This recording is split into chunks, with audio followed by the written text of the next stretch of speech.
vỗ tay reo vui cho Chúa của chúng ta. Tối đêm nay Giêsu đang hiện diện ở đây với chúng ta. Amen. Hallelujah. Hãy cùng nhau nhảy múa ca ngợi danh Chúa.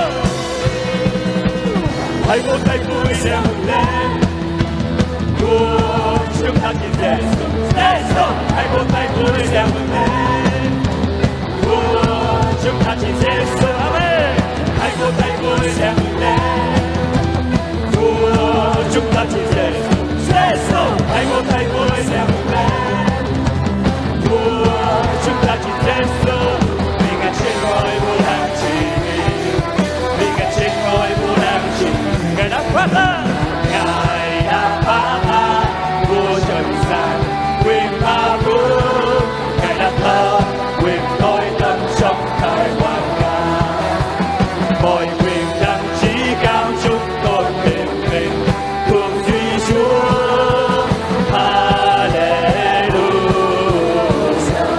Hãy vỗ tay reo vui, hãy vỗ tay vui reo lên. Vua chúng ta tin Giêsu. Hãy vỗ tay vui reo lên. Vua chúng ta tin Giêsu. Amen.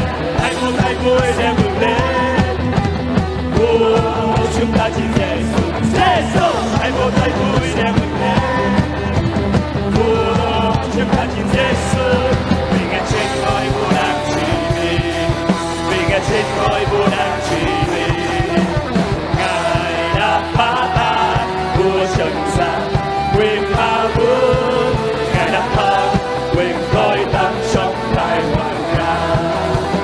Mọi quyền năng trí cao chúng con hiển mình thuộc Duy Chúa. Hallelujah. Hãy vỗ tay reo vui, hãy vỗ tay vui reo lên. Vua chúng ta tin Giêsu. Hãy vỗ tay vui reo lên. Vua chúng ta tin Giêsu. Amen. Hãy vỗ tay vui reo lên. Vua chúng ta tin Giêsu. Hãy vỗ tay vui reo lên. Vua chúng ta tin Giêsu.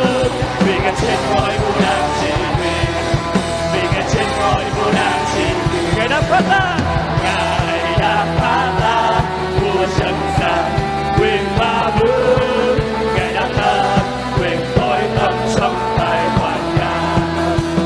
Mọi quyền năng trí cao chúng tôi hiển mình thuộc Duy Chúa. Hallelujah. Hallelujah.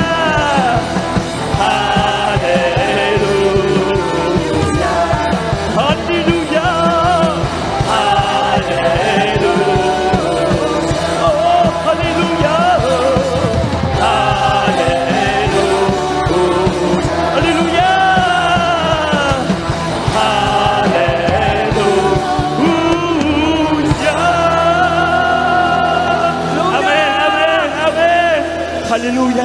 Hallelujah.